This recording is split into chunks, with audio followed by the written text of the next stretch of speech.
I'm John Lentz, City and State's managing editor, and this is Last Look. Today I'm joined by Alexis Grenell, a political consultant and a columnist for City and State. Thanks for joining us, Alexis. Thanks, John. Now, your latest column for City and State looked at prostitution as an issue in the controller's race. Could you tell me a little bit about what you wrote? Sure.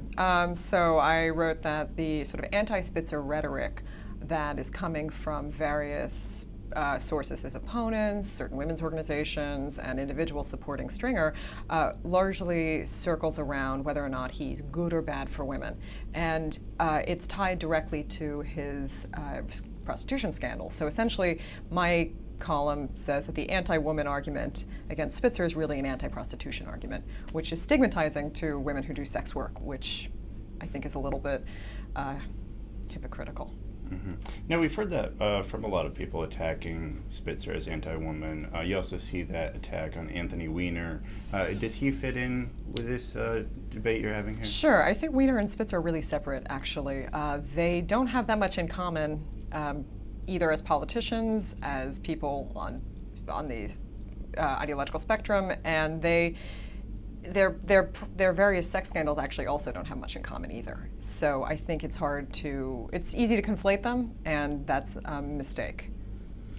And again, with this prostitution issue, is something that you feel, is it going to have a big role in the race, or do you see that as having less of an impact? So we already see it playing a role, at least on the part of Spitzer's opponents, and I don't know that it's resonating with the actual electorate. Polling consistently shows that women and men approve of Spitzer or disapprove of him in equal numbers. So there isn't a gender gap. We don't see it Stringer resonating particularly with women. He also doesn't have much of a gender gap. So I think this line of attack isn't getting any traction, frankly. Mm-hmm, mm-hmm. And you've also, I think in your column, mentioned some things Governor Spitzer did when he was in office, right, that have been good for women. Maybe tell me a little bit about that. Sure. So, the column is really about whether or not the rhetoric around Spitzer as anti-woman has any value to it. It's not an endorsement of either candidate, but if one of the things that his opponent is doing is calling to account for his record on the issue, either through surrogates. So, the column cites a fundraiser Lena Dunham hosted, where she specifically said we need somebody with a record of respecting women and the issues they care about.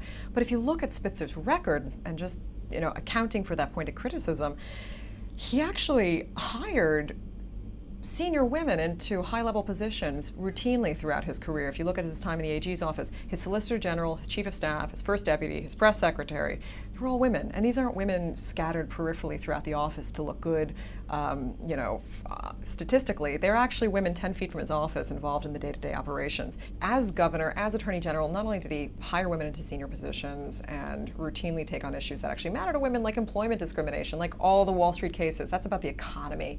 Women care about the economy just as much as men do, so this sort of bifurcating of women's issues is, I also think, kind of a red herring. But also as governor, he routinely cites this human trafficking bill he passed to strengthen protections for victims, and he's had a very clear pro-choice record. All NARAL, NOW, others, consistently have endorsed him, and I think it's a hard case to make. And I want to harp on the fact that gender bias is something you need to evaluate over the course of a career and looking at records. And I do give him great credit, really, for hiring women into senior positions and not scattering them throughout the office like convenient statistics. That's actually something that's really meaningful, and I think probably tells us more about his relationship to women and respect for them.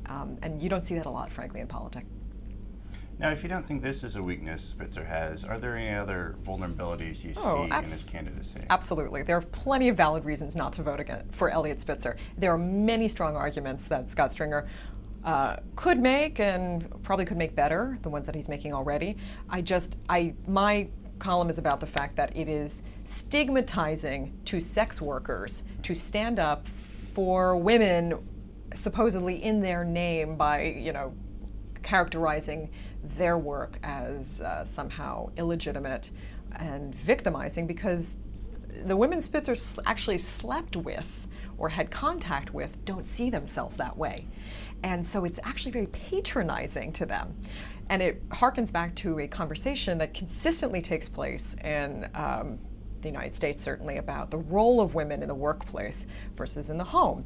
And used to was sort of official feminist establishment had a very hard line against working women who stayed home, and it was, this is oppressive, we have to get out of there. And that was legitimate at one point because women had really no currency outside the home, couldn't get a credit card, couldn't open a bank account. But once those victories were won, the rhetoric changed a little bit, and it took some time, to one of respect and tolerance for people who choose to stay home. These are women in the high escorting business are choosing their work. And it seems to me that anyone getting $1,000 an hour and willingly showing up for it can't quite be described as a victim of human trafficking. And prostitution is a complicated issue, which is why the way we should really be talking about it in this race is about whether we should legalize, regulate, and tax it. This is a comptroller's race. We're looking for revenue streams for New York City. They do it in Amsterdam, they do it in Nevada. This is a worthwhile issue to discuss, but we should be discussing it in terms of how it can support the city. But apart from the prostitution angle, I think you also mentioned maybe how you treated his wife in this case, and maybe Sure. one could have more reservations about that. Yeah, and if that's something that voters are, and it is something that voters consider, certainly, and it's undeniable that he hurt his wife. My point is that it's not quite clear that he hurt the women he paid for sex. And if we're talking about those women, then we need to not ignore their reality and their voices. And his relationship with his family is obviously complicated, and we don't know much about what's going on there. And that's not on show for us. It's not on trial. It's something obviously voters think about, but that's not what my column's about. And Spitzer is up in the polls right now. Do you expect him to keep that gap that he has? A 19-point lead is a very hard thing to close in 3 weeks, and I think Stringer's obviously making every effort to do so by cutting into the vast support that Spitzer seems to enjoy in the African American community. I think that's going to be a hard thing to do. I'm not sure it's going to work, but we do know that this sort of anti-prostitution argument, Spitzer's anti-woman argument, really isn't getting any traction, and there's a reason why. Alexis, thanks for joining us today. Thanks, John. And that's it for Last Look. To view other Last Look videos, go to our website, cityandstateny.com.